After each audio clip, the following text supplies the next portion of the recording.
My fingers are all sticky, and let me tell you why. I'm peeling tomatillos. These are what tomatillos look like. Have you ever...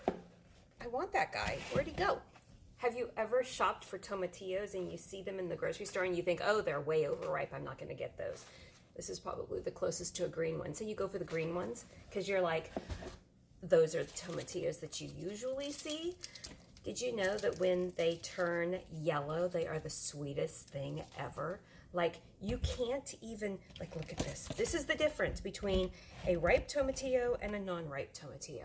This is super sweet, and this is green, and it's not as sweet. Kind of like a green tomato. This is what you want out of a tomatillo. It is divine, divine. What am I doing?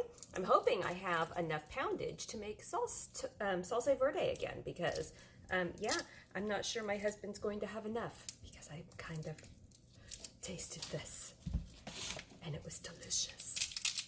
I'll get back with you in a minute. But right now, I've got to peel and wash because you peel off the papers and the papers are really sticky. And then inside is the goodness. Inside is the goodness. If you've never worked with tomatillos before, they're really easy to grow. You just kind of grow them and forget them. And you peel them and you stick them in a big bucket and I wash them because I get the sticky stuff off. And then I slather half of them with olive oil and I roast them. Oh, cherry tomato. I'll get back with you in a minute. I'm not going to tell you how I do the salsa verde because we've already done it. Okay, it's that time. I finished the process.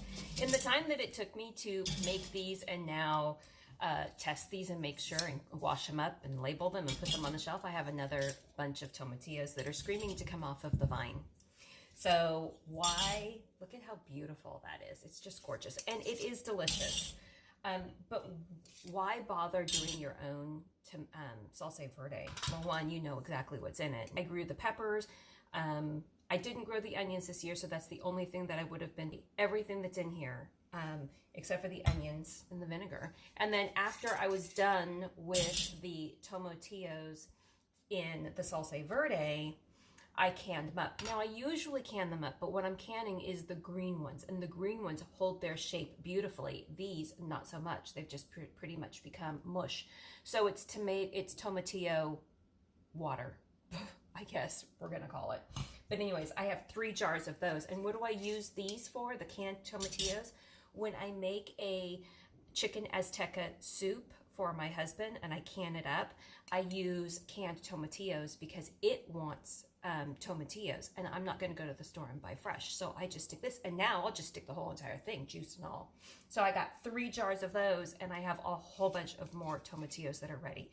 So the tomatillo plants grow kind of like tomatoes, and they produce these little balloon puffs that are so fun to go through and squish as you're walking through the garden. But you kind of just leave them and you let them do their things. You go through and you harvest the stuff that's about ready to fall or whatever, and you take care of them. But then at the end of the year, just before a frost, you pull the whole thing. You take all of the tomatillos off. Now, tomatillos don't need to ripen to be good to use. All you need is a little tiny piece or not, and you can use them. So after, just before the frost, pull them all off, green all, stick them on the counter, and when you get to them, you get to them, and process them. And however you process them is on you, right? So for this, I've canned tomatillos. I have tomatillo salsa verde, and I might look for some new ways of doing it, which I'll bring to you, of course. Okay, I literally just stopped and did all of the figures for how much everything was, everything that I had in it. The jalapenos came from my garden, the tomatillos came from my garden, the garlic came from my garden, all of that. So basically, what I have in this is 95 cents. 95 cents, because I had to use an onion. 95 cents. So that makes each jar a total of 12 cents. That's 12 cents right there. How much would this be if I bought it in the store? Let me just tell you, it's 15 cents an ounce in the store, which means all of this right here would have cost me $9.60 if I bought it in the store. $9.60, which means I saved $8.65 by making it myself. And I know exactly what is in it. I'm going to get to washing these you guys. Oh, and I didn't even calculate this. I liked it. This is free. Like, it's free. It's got nothing in it but my time. Talk to you. see you guys later. Don't forget to wash and label. Why do we wash? We wash to get the juices and the bugs off of, and the stuff on the outside, so bugs are not attracted to it, so it can store long term. Yes. Bye, you guys. Just in case, because I didn't do a video on it, it's my first attempt at baguette bread. Yeah. What do you think? What do you think? Oh, and that's with fresh ground wheat berries, I might add, which is different, a little bit harder to work with than regular chemically processed flour.